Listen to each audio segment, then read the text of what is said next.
Alô você, o nosso vídeo já vai começar. Então, antes de começar, por favor, inscreva-se no nosso canal, curta e também ative o sininho para receber as novidades, tá bom? Boa noite, meus irmãos. Vamos abrir a palavra de Deus lá no Evangelho segundo São Mateus, capítulo 9, a partir do verso 18. Mateus, capítulo 9.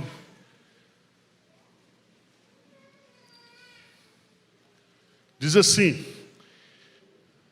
enquanto essas coisas lhes dizia, eis que um chefe, aproximando-se, o adorou e disse: minha filha faleceu agora mesmo, mas vem, impõe a mão sobre ela e viverá. E Jesus, levantando, seguia, e também os seus discípulos. E eis que uma mulher que durante 12 anos vinha padecendo de uma hemorragia, veio por trás dele e lhe tocou na orla da veste. Porque dizia consigo mesmo: se eu apenas lhe tocar a veste, ficarei curada. E Jesus, voltando-se, vendo-a, disse: tem bom ânimo, filha, a tua fé te salvou. E desde aquele instante a mulher ficou sã. Tendo Jesus chegado à casa do chefe, vendo os tocadores de flauta e o povo em alvoroço, disse: retirai-vos, porque não está morta a menina, mas dorme. Riam-se dele, mas afastando o povo, entrou Jesus, tomou a menina pela mão, e ela se levantou. E a fama deste acontecimento correu por toda aquela terra.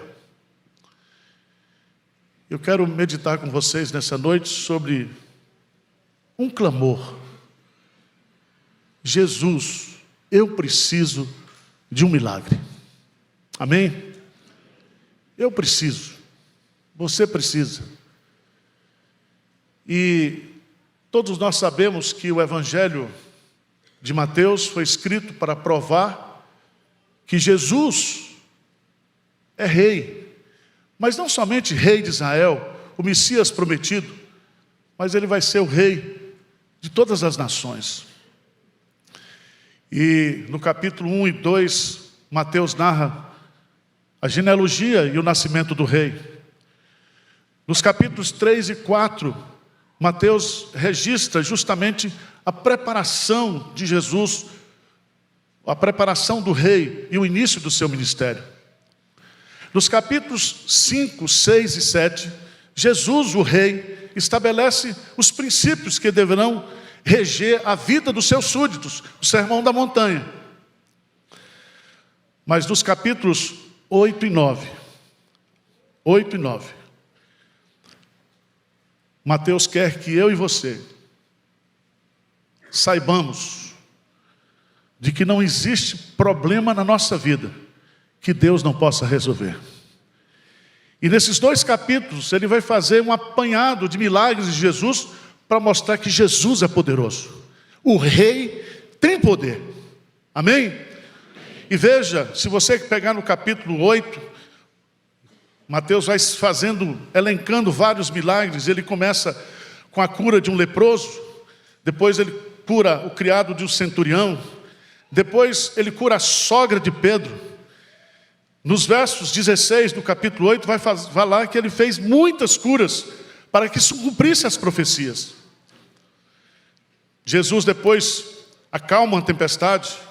Jesus depois expulsa demônios. E aqui eu queria chamar a sua preciosa atenção, porque Jesus tem poder no mundo natural, Jesus tem poder no mundo espiritual, Jesus tem poder sobre doenças, Jesus tem poder sobre a morte. Ele é o Todo-Poderoso. E se você está precisando de um milagre nessa noite, Jesus está aqui. Amém? Eu estou precisando. Meu coração. Não sei se você está precisando. E aqui eu queria Em primeiro lugar, destacar no versículo 18, que nós temos aqui um pai que perde uma filha única. Essa filha morre. Quantas são aquelas pessoas que hoje estão enlutadas, ou que têm os seus filhos afastados de Deus, muitos criados na igreja, muitos ensinados corretamente pelos pais, mas estão afastados, mortos espiritualmente, envolvidos com um monte de coisa. Essa semana eu estava conversando com uma menina, uma adolescente. Ela se cortava, ela se auto-afligia.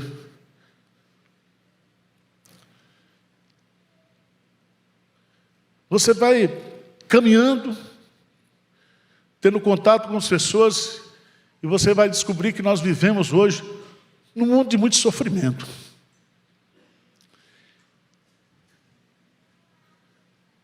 Esse texto que eu li para vocês narra 2 milagres. O primeiro milagre, a ressurreição de uma menina. Versos 18 em diante. E esse homem se chama Jairo.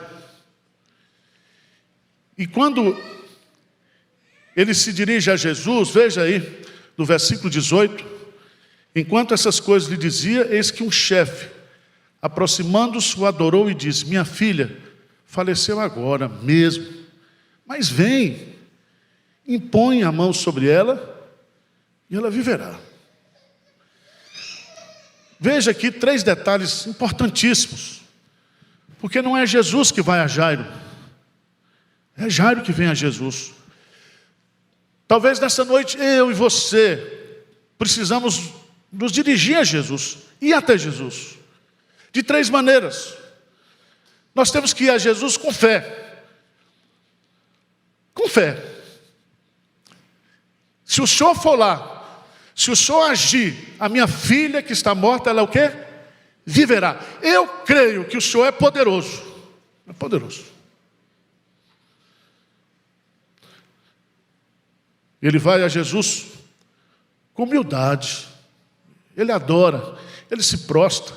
Ele era um chefe, ele era um homem importante, era uma posição social, mas ele se joga, se prostra em atitude de adoração, de humildade. Mas ele vai a Jesus também com objetividade. Ele tinha um pedido específico. Mas vem, impõe a mão sobre ela e ela o quê? Viverá. Eu quero minha filha de volta. Eu quero minha filha restaurada. Eu quero o meu casamento restaurado. Eu quero a minha empresa restaurada. Eu quero a minha vida espiritual restaurada. Eu preciso que o Senhor ponha a mão. Amém? Jesus atende o pedido de Jairo. E ele vai dizer a mulher sofredora, ou a família sofredora. Diz o texto, se você observar aí, que Jesus foi com Jairo. Levantando-se, o seguia e também os seus discípulos, verso 19. Mas nesse percurso aparece outra pessoa desesperada, precisando de um milagre. Diz o versículo 20: eis que a mulher que durante 12 anos vinha padecendo de uma hemorragia, veio por trás dele e lhe tocou na orla da veste. Porque dizia consigo mesmo: se eu apenas lhe tocar a veste, ficarei curada.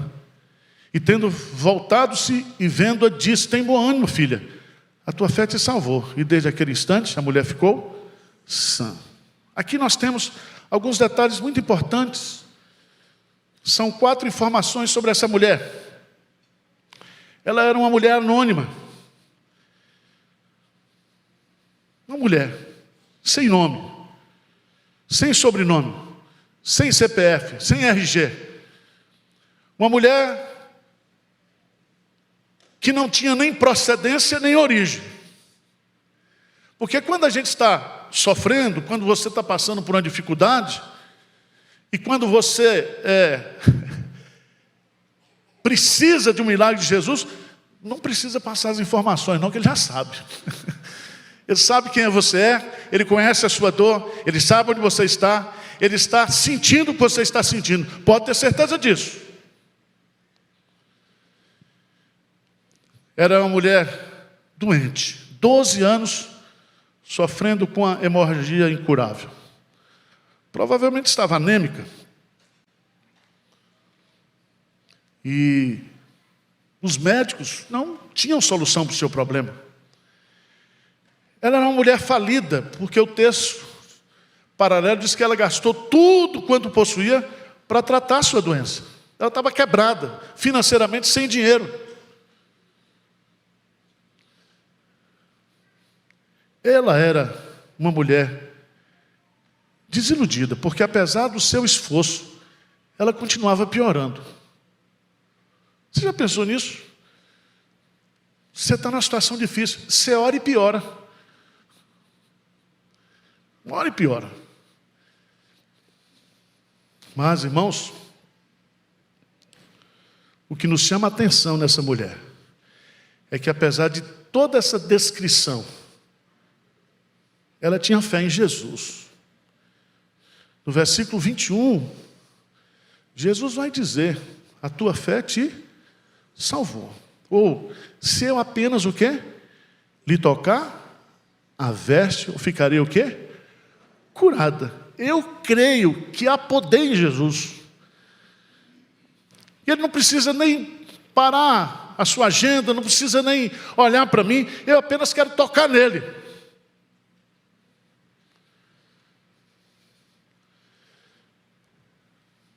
Mas veja que no versículo 22,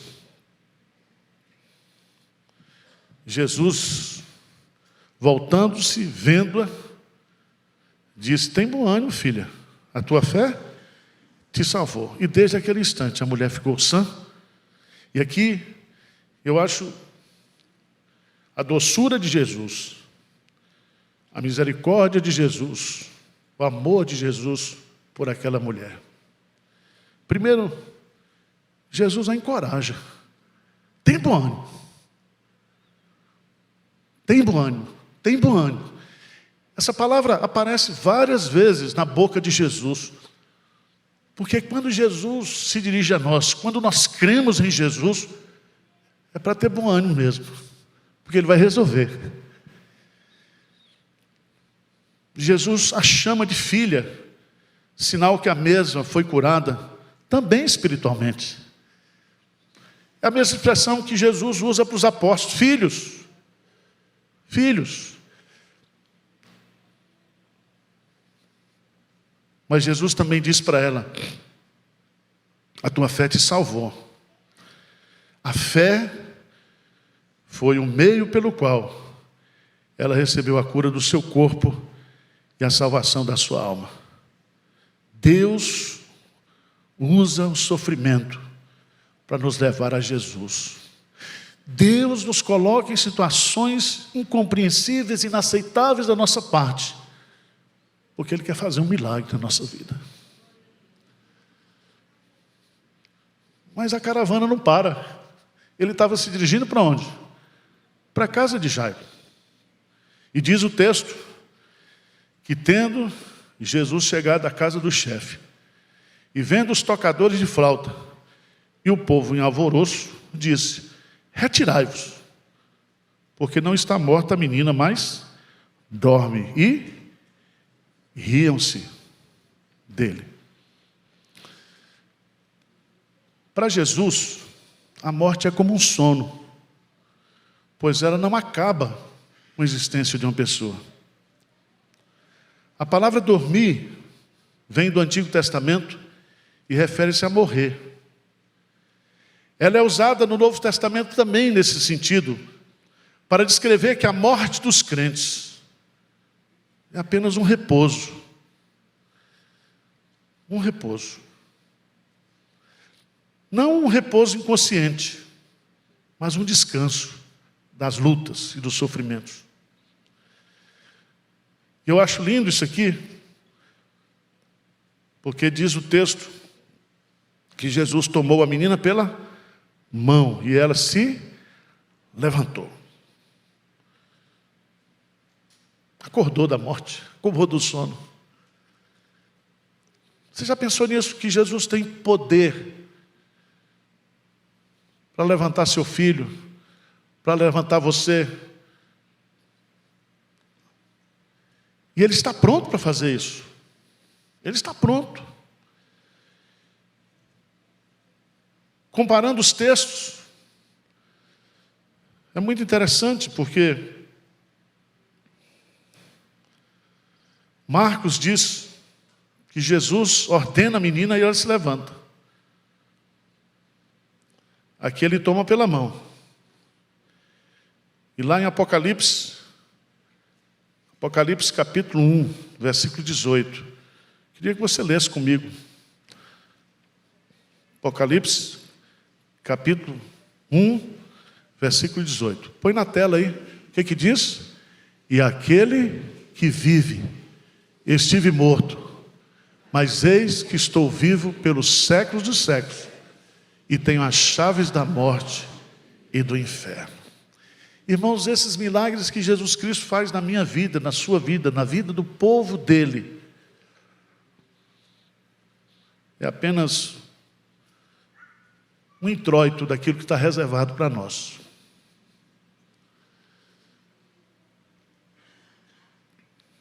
Talvez você veio aqui hoje à noite, você que está nos assistindo também. Você está precisando de um milagre. Milagre de Jesus. Não é o milagre da igreja, não é o milagre do pastor, é o milagre de Jesus. E Ele é poderoso para fazer qualquer tipo de milagre. Se você observar, no capítulo 9, Jesus continua curando. No versículo 27, Ele faz a cura de 2 cegos.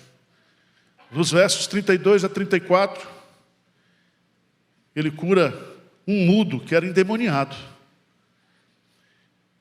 E Jesus ia por toda parte, fazendo o bem, pregando, ensinando e curando. Ele está aqui nesta noite. Ele tem poder para perdoar pecados. Ele tem poder para curar, trazendo libertação espiritual. Talvez você esteja opresso por Satanás. O crente não é possuído por Satanás, é opresso. Talvez você precise de uma cura física, emocional. Talvez você precise de perdão nesta noite. Jesus diz, tanto faz eu dizer, os teus pecados estão perdoados, ou levanta, pega a tua cama e vai. Ele é poderoso para perdoar, para restaurar, para consertar. Eu tenho acompanhado um pouco e tenho lido sobre o sofrimento das novas gerações, dos adolescentes, dos jovens. Tenho me impressionado com o número de suicídios que tem acontecido entre os jovens. A falta de esperança, a falta de perspectiva, a falta de referência, de heróis, não temos, do bem. E talvez você jovem, adolescente, ninguém sabe, nem seu pai sabe, nem sua mãe sabe, porque você se tranca no quarto, você se tranca em você mesmo, e a sua vida está um bagaço, e você precisa de um milagre de Jesus nessa noite. Talvez você esteja viciado em pornografia, em pedofilia, em qualquer desgraça que nós temos hoje disponível no mercado do pecado. Jesus pode fazer um milagre. Amém?